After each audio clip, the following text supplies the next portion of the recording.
Welcome to The Edge. I'm joined by Owen Hanson. Owen has a fascinating story that's about to be told on Amazon Prime, a special called Cocaine Quarterback. He's also written a book that I highly recommend. It's a fascinating inside look at the high rollers lifestyle, drug cartels, illegal sports betting. Owen's book is called The California Kid from USC Golden Boy to International Drug Kingpin. Owen, welcome to The Edge. Hey, Larry, thanks for having me, man. I want to touch base with you, Owen, about a couple things. Since this audience is more gambling oriented, sports betting and that kind of thing, let's talk more about that. For those who are interested in your international drug kingpin part of it, check out the Amazon Prime Cocaine Quarterback series that drops on September 25th. Check out Owen's book. It's a fascinating book. It gets into all the international drug dealing and the cartel stuff and all that. Owen just got out of a federal prison term that he served after being busted for international drug dealing and sports betting. Let's talk more about the sports betting end, though, if you would, Owen. And by the way, since Owen's been out of prison, he started a business in his rehabilitation track, which is called California Ice Protein. Fascinating story there, too. He learned how to make these ice protein bars in prison mop buckets.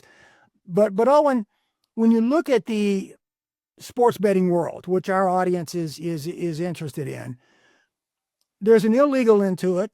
There's a legal end to it. In California, 38 states, it's legal. You can go to DraftKings, FanDuel, whatever, and bet legally.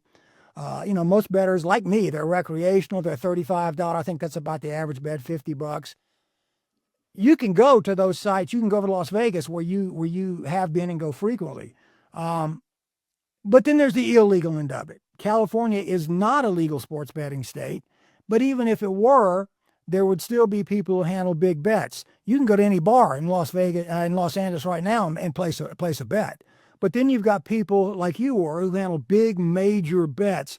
What's that world like, the illegal sports betting world, Owen? And what are some of the downfalls, and what are some of the lessons you learned out of that? Yeah, the legal sports booking was a big era back in my day. I was, not to toot my own horn, but I was probably the largest bookmaker in the United States at one point, booking $250,000 to $1 million bets on NFL Sundays.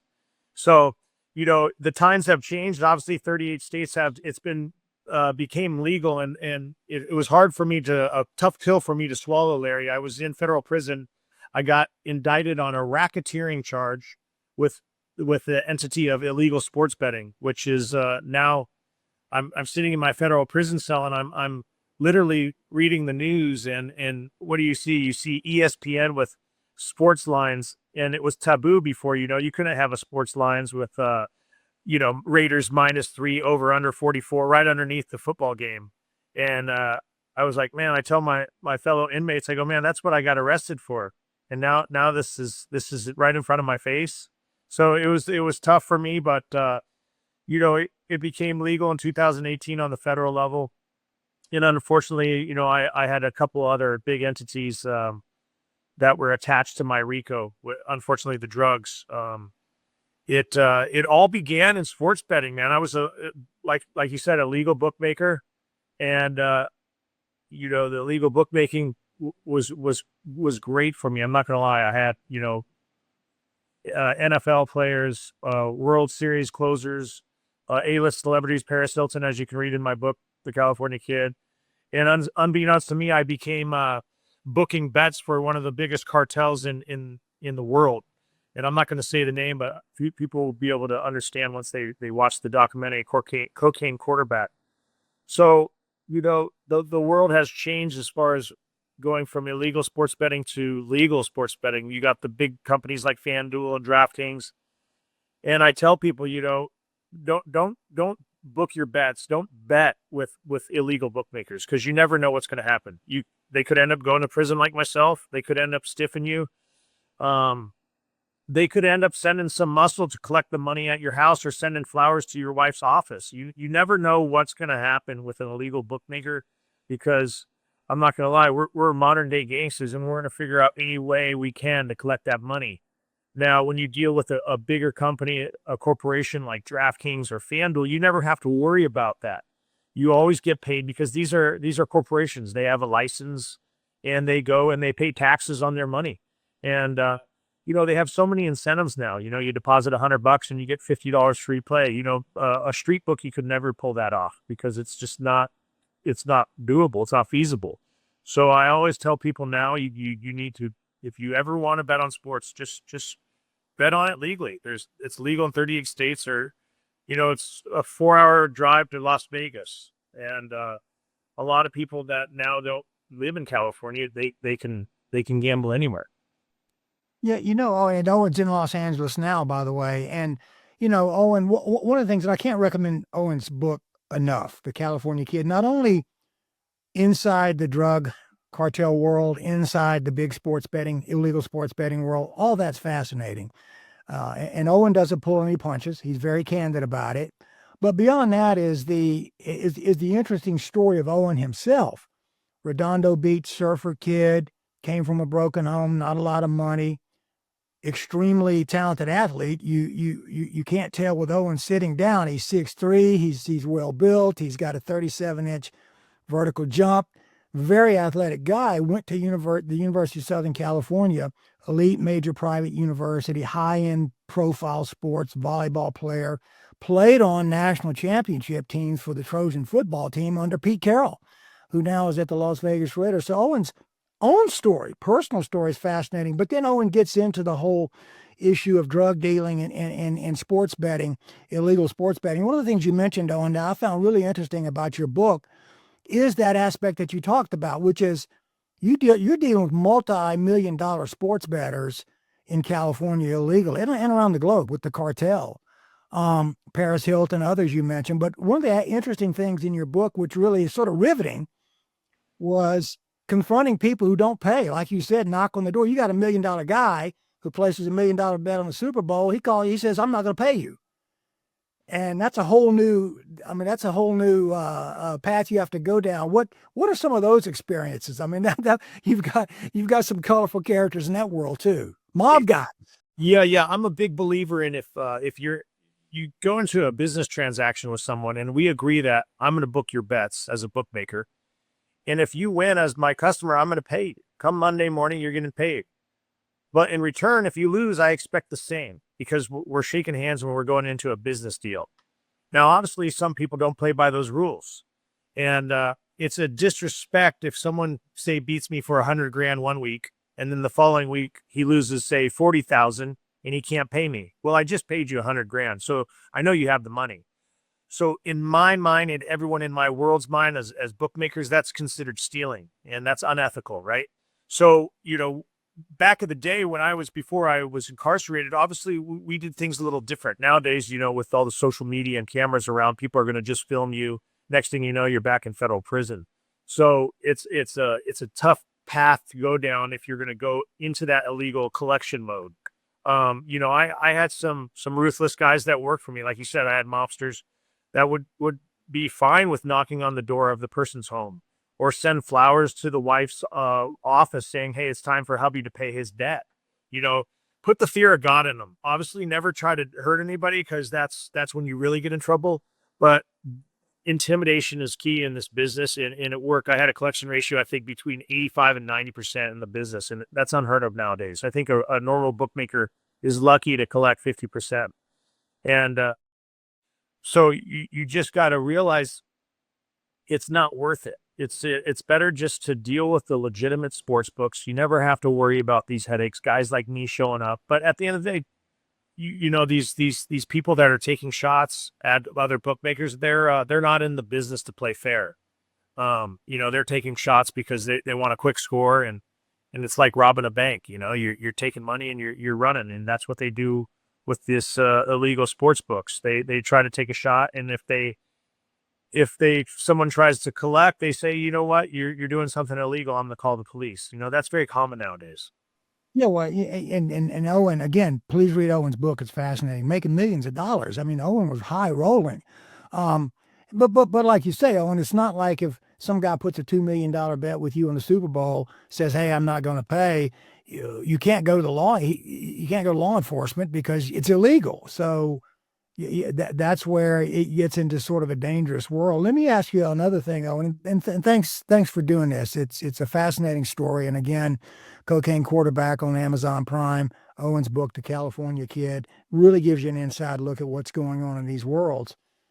You mentioned uh, NFL players, Super Bowl closer.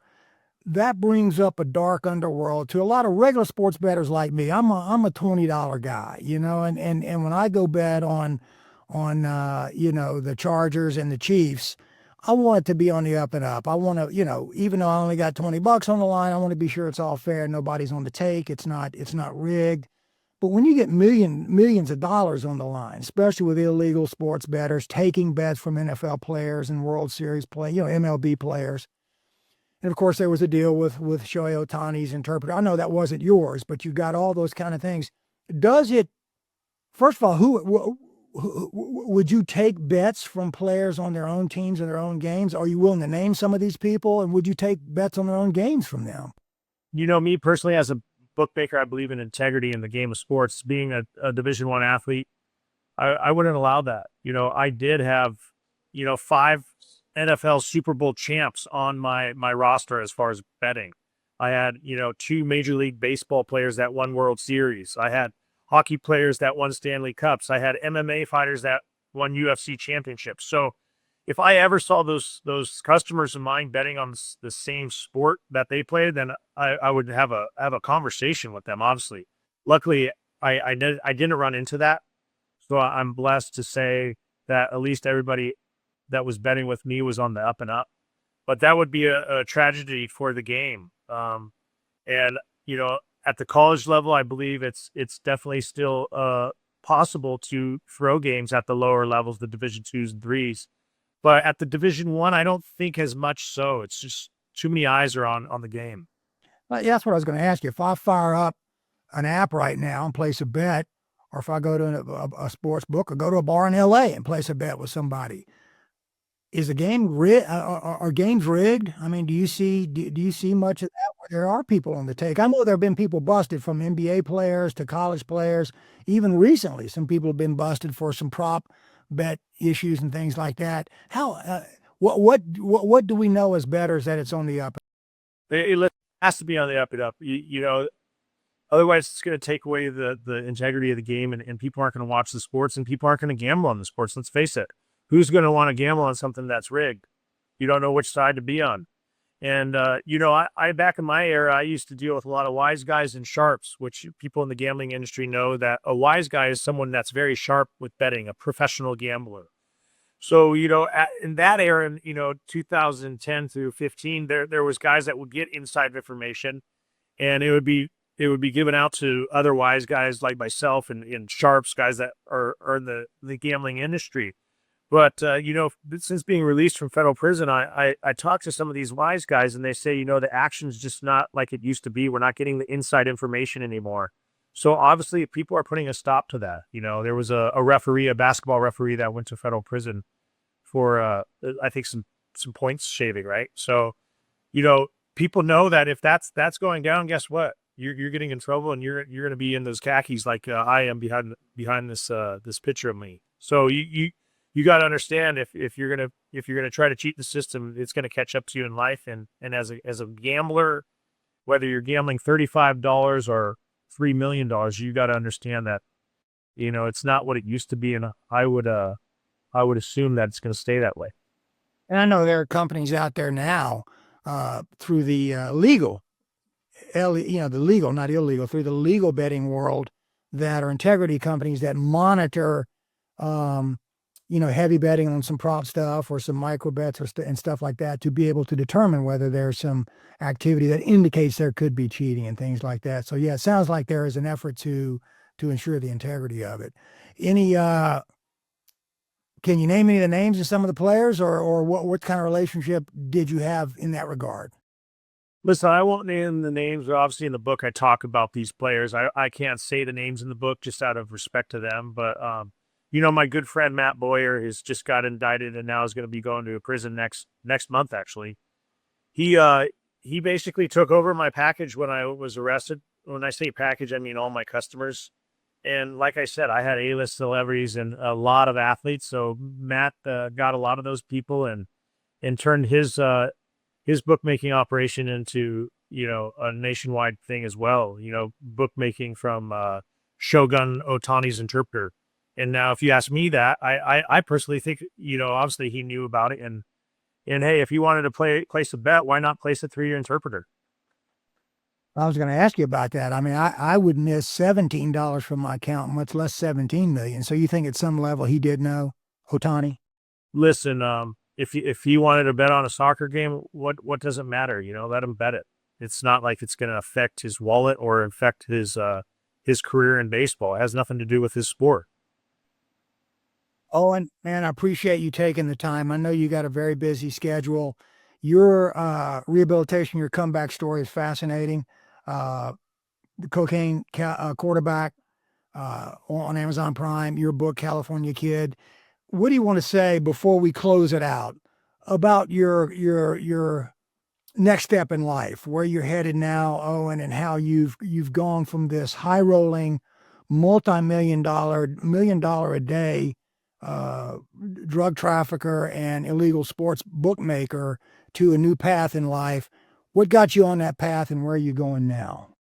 Yeah, like you said, Larry, I was making $1 million a day. Not too many people can say that, but I was doing it illegally. And guess what? You break the law, you go to prison. And I belonged in prison. I'm not going to lie.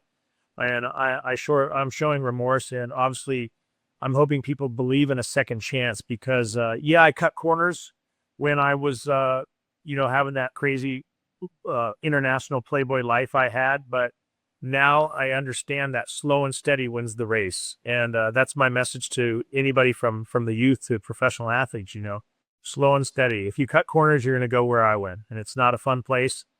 And like I said, I used to put these bad things on the streets. And now my new motto is from putting bad things on the streets to now healthy treats, because California Ice Protein is a healthy protein style ice cream that has never been done.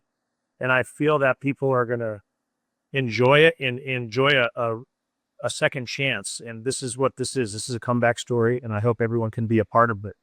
It's a great story. And if you want California Ice Protein, I know you can get it in Los Angeles. Plans to go national with it? Or are you guys expanding? If you want to order it, can you go online and order it? How can you get your product, Owen, if you're not necessarily in the Los Angeles area? Yeah, we're actually nationwide now as far as logistics goes, direct to consumer. So if you order on CaliforniaIceProtein.com, we send out anywhere in the United States in 2 days on dry ice. We also have locations in New York, Miami, Iowa, Texas, and California. So if you go on the website, there's all the locations there, but it's a lot easier if you just order it and we send it to you. Owen Hanson, thank you so much for being with me today. And thank you for being with us. I'm Larry Henry at Gambling.com.